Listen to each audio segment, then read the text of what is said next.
مفتی طارق مسعود صاحب اور مولانا صدیق رضا صاحب کے درمیان جو مناظرہ ہو رہا ہے اس کی سوشل میڈیا پر بڑی چرچا ہے، لیکن اس چرچا میں ایک ایسی بات سامنے آئی ہے جو کہ جس نے مجھے مجبور کر دیا کہ میں آپ سے نو ٹی وی جدہ کی آواز بھی آپ کی خدمت میں پیش کر سکوں۔ انہی کی جماعت کے ایک حنفی عالم ہیں، عمیر، غالباً مفتی عمیر ان کا نام ہے۔ انہوں نے ایک عجیب و غریب مشورہ دیا ہے مفتی طارق مسعود صاحب کو۔ وہ یہ کہتے ہیں کہ آپ اکیلے مت جائیے گا، آپ کو شاید مفتی صاحب وہ نا اہل یا انہیں یہ خدشہ ہو گیا ہے کہ مفتی طارق مسعود صاحب قرآن و سنت کے سامنے اپنے مذہبی مکتب فکر کی صحیح طور پر ترجمانی یا اس کا دفاع یا دفاع مسلک ابو حنیفہ نہیں کر پائیں گے۔ ان کی آواز کیا ہے؟ دیکھیے، اس میں تو کسی قسم کا کوئی شک نہیں ہے، یہ تو مسلمہ اصول ہے، ہاں، لکل فن رجال، لکل فن رجال، اللہ تعالیٰ نے افراد کو پیدا کیا، یہاں افراد کو پیدا کیا، اور انہوں نے یہ بھی مشورہ دیا ہے کہ آپ آگے سنتے ہیں انہوں نے کیا کہا ہے، مثال بھی ہے، مشہور ہے، مشہور کیا ہے؟ جس کا کام اسی کو ساجے۔ اچھا، جس کا کام اسی کو ساجے۔ اب حنفیوں کے اندر بھی اس تشویش نے اصل میں جنم لیا ہے، کیونکہ مفتی طارق مسعود صاحب کے بارے میں مفتی طارق مسعود صاحب دراصل ماضی میں کچھ چیزوں میں تو انہوں نے تقلیدی ذہنیت کو چھوڑ کر قرآن و سنت کی رائے کو ترجیح دی ہے، اور اسی وجہ سے شاید مجھے یہ خدشہ لگ رہا ہے کہ ان کو اور دوسرے حنفی بھائیوں کو اس بات کا تھوڑا سا ڈر ہو گیا ہے کہ مفتی طارق مسعود صاحب اگر مذہب امام ابو حنیفہ یا حنفی مذہب کی ترجمانی کرنے کے لیے مولانا صدیق رضا کے سامنے اگر گئے تو شاید یہ حق نہیں ادا کر پائیں گے۔ آج سوشل میڈیا پر جس مناظرے کا سب سے بڑا چرچا ہے اور جس کا بہت بے چینی سے انتظار کیا جا رہا ہے، وہ کسی سیاسی یا شخصی مسئلے پر نہیں ہے، بلکہ ایک ایسے شرعی مسئلے پر ہے جس سے لاکھوں خاندانوں کی زندگیاں وابستہ ہیں۔ موضوع یہ ہے کہ ایک مجلس کی 3 طلاقیں آیا 3 ہوتی ہیں یا 1۔ یہ صرف 2 علماء کے درمیان علمی گفتگو نہیں، بلکہ یہ ایک سوال کا جواب تلاش کرنے کی کوشش ہے کہ کیا امت کو وہی دین بتایا جائے جو اللہ تعالیٰ نے قرآن کریم میں نازل فرمایا اور رسول اکرم صلی اللہ علیہ وسلم نے اپنی سنت سے واضح کیا، اور محدثین نے ان احادیث کو جمع کر کے صحیحین اور دیگر کتابوں میں آپ کی اور ہماری خدمت میں پیش کر دیا۔ یا پھر ایسے مسائل میں صرف فقہی آراء کو آخری فیصلہ سمجھ لیا جائے تو فیصلہ قرآن و سنت سے ہوگا یا صرف تقلیدی ذہنیت سے؟ دنیا کا ایک بہت بڑا علمی طبقہ آج اس بات کا داعی ہے کہ اختلافی مسائل میں اصل مرجع قرآن و سنت ہونا چاہیے۔ اہل حدیث کا منہج بھی یہی ہے کہ اگر صحیح اور صریح دلیل قرآن و سنت سے موجود ہو تو اسی کی پیروی کی جائے گی، خواہ وہ کسی بھی فقہی رائے کے موافق ہو یا مخالف، کیونکہ اللہ تعالیٰ کا ارشاد ہے فَإِن تَنَازَعْتُمْ فِي شَيْءٍ فَرُدُّوهُ إِلَى اللَّهِ وَالرَّسُولِ۔ پھر اگر تم کسی چیز میں اختلاف کرو تو اسے اللہ اور اس کے رسول کی طرف لوٹا دو۔ اسی لیے اس مناظرے کی اہمیت غیر معمولی ہے۔ یہ کسی شخصیت کی جیت یا ہار کا مسئلہ نہیں ہے، بلکہ اس بات کا مسئلہ ہونا چاہیے کہ قرآن و سنت کی بالادستی کیا قائم رہ پاتی ہے یا نہیں۔ قرآن و سنت کی روشنی میں راجح بات کیا ہے؟ جیسا کہ اللہ تعالیٰ قرآن کریم میں فرماتا ہے اتبعوا ما انزل الیکم من ربکم ولا تتبعوا من دونہ اولیاء، تم اس کی پیروی کرو جو تمہارے رب کی طرف سے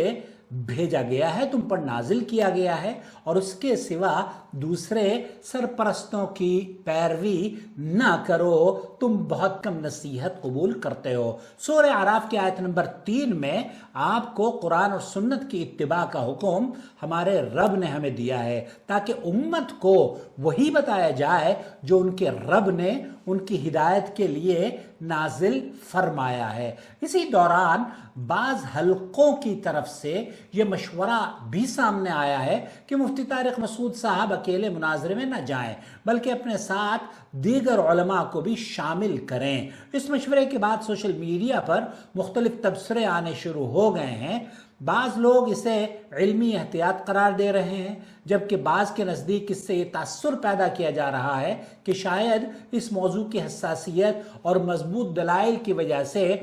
اضافی علمی معاونت ضروری سمجھی جا رہی ہے۔ بہرحال اس کا حتمی فیصلہ تو نیتوں پر نہیں بلکہ خود مناظرے میں پیش ہونے والے دلائل سے ہوگا، اور شاید لوگوں کو یہ بھی شک ہو کہ چونکہ قرآن و سنت جب قرآن و سنت پیش کی جاتی ہے، ہو سکتا ہے کہ مفتی طارق مسعود صاحب قرآن و سنت کے دلائل جس انداز میں پیش کیے جائیں گے انہیں قبول کر لیں، اور یہ پھر ہار اور جیت، حنفی مذہب کی ہار اور اہل حدیث کی جیت کا ایک منظر نہ پیش کر دے۔ حالانکہ ایسا اگر ہوتا ہے، اللہ کرے کہ قرآن و سنت کی بالادستی قائم رہے، تو ہم کسی کو ہرا کر ہماری جماعت کبھی بھی یہ نہیں کہے گی کہ جناب ہم نے فلانے شخص کو ہرا دیا ہے، بلکہ اصل مقصد ہمارے جو چینل پر ہے، نو ٹی وی کے ذریعے بھی ہمیں دنیا بھر سے طلاق کے ہزاروں سوالات ہمارے سامنے پیش کیے جاتے ہیں۔ ہماری کوشش یہ ہوتی ہے کہ ہر مسئلے کا جواب قرآن و سنت اور صحیح احادیث اور سلف صالحین کے صحیح فہم کی روشنی میں پیش کیا جائے، نہ کہ صرف مسلکی وابستگی کی بنیاد پر۔ اس سے قطع نظر کہ کہنے والا کون ہے اور کیا کہہ رہا ہے، ذاتی طور پر بھی اس موضوع پر مختلف اہل علم کی تحقیقات سے استفادہ کرنے کا ہم سب کو موقع ملتا رہتا ہے، جن میں مولانا صدیق رضا صاحب کی گفتگو بھی شامل ہے۔ ابھی جو انہوں نے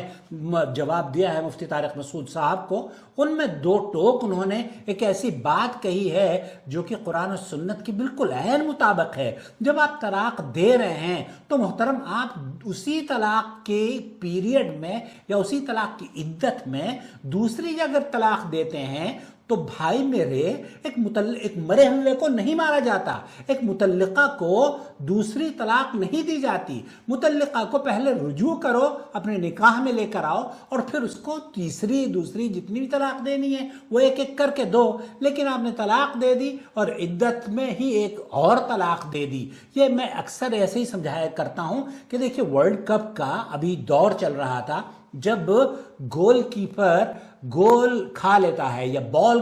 گول کے اندر چلی جاتی ہے تو گول بال جو ہے وہ اٹھا کر ریفری سینٹر میں لاتا ہے، اور سینٹر سے پھر گیم کا نئے سرے سے آغاز کیا جاتا ہے۔ حالانکہ بعض کیسز میں یہ بھی دیکھا گیا ہے کہ فٹ بال پلیئر نے بال پر شاٹ مارتا ہے اور وہ گول کے اندر چلی جاتی ہے اور پھر باہر آ جاتی ہے، تو پھر یہ جو فٹ بال پلیئر ہے یہ ایک اور شاٹ اس پر مار دیتا ہے اور وہ پھر دوبارہ سے بال گول کے اندر چلی جاتی ہے، نیٹ کے اندر چلی جاتی ہے۔ تو جو دوسری بال ہٹ کے باوجود اور اسی پلیئر کے باوجود، اسی ٹیم کے ممبر کے مارنے کے باوجود وہ دوبارہ نیٹ بھی کراس کر رہی ہے، گول کے اندر بھی جا رہی ہے، نیٹ کے اندر بھی جا رہی ہے، لیکن وہاں پر اس کو ریفری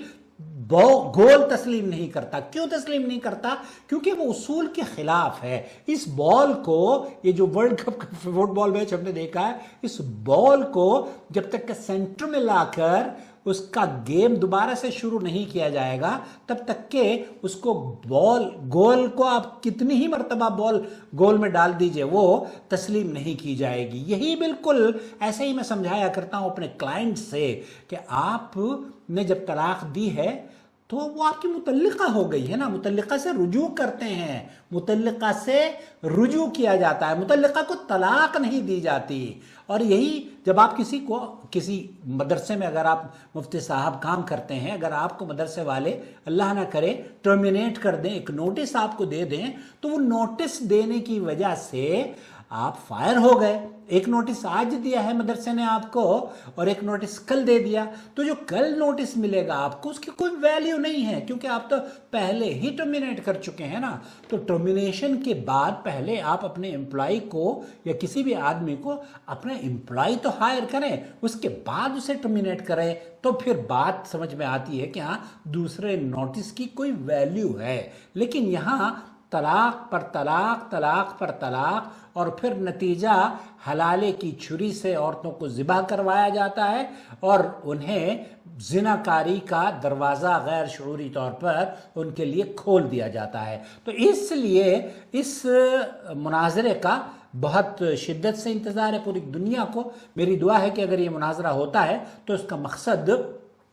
کسی فرد یا کسی جماعت کی فتح نہیں ہونی چاہیے، بلکہ حق کا ظہور ہونا چاہیے۔ جو بات قرآن و سنت سے ثابت ہو مسلمان اسی کو قبول کریں، کیونکہ کامیابی کسی امام،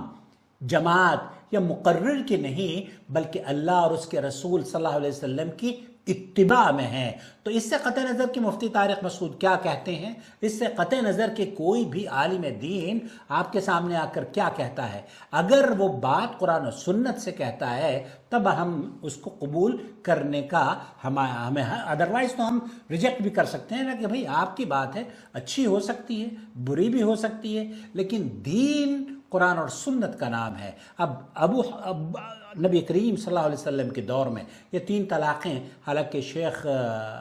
اس سلسلے میں تفصیلی گفتگو کریں گے مناظرے میں، لیکن صحیح مسلم کی روایت بالکل واضح ہے۔ اور مجھے امید ہے اگر آپ ہمارے چینل سے اپنی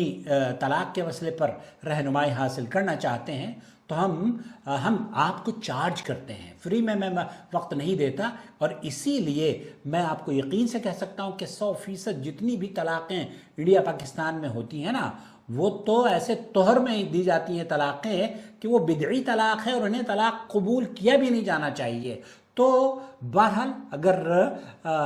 یہ مناظرہ ہوتا ہے، اللہ کرے کہ یہ مناظرہ ہو اور قرآن و سنت کی جیت ہو، نہ کہ مذہبی تعصب اور فقہ کے فلانے امام کی جو نمائندگی کر رہے ہیں ان کی، بہرحال ہمیں کسی بھی امام سے ان کا احترام ہم ضرور کرتے ہیں، ان کی آراء سے اپنے قرآن و سنت کے منہج کو روشن ضرور کرتے ہیں، لیکن دین ان کی آراء اور ان کے مذہب کا نام نہیں ہے۔ کیوں؟ کیونکہ ان سے ان مذاہب کے مرتب ہونے سے پہلے بھی لوگ قرآن و سنت کو فالو کیا کرتے تھے، ان کا کوئی مذہب نہیں تھا، وہ صرف دین اسلام کے حامل تھے۔ امام ابو حنیفہ رحمۃ اللہ علیہ، خود امام ابو حنیفہ رحمۃ اللہ علیہ کا مذہب کیا تھا؟ اگر آپ یہ کہیں کہ وہ حنفی تھے تو پھر آپ اپنا علاج کروا لیجئے۔ ان کے والد محترم کا مذہب یا ان کی امی محترمہ کا مذہب کیا تھا؟ ان کا مذہب یا تابعین کا مذہب یا صحابہ کا مذہب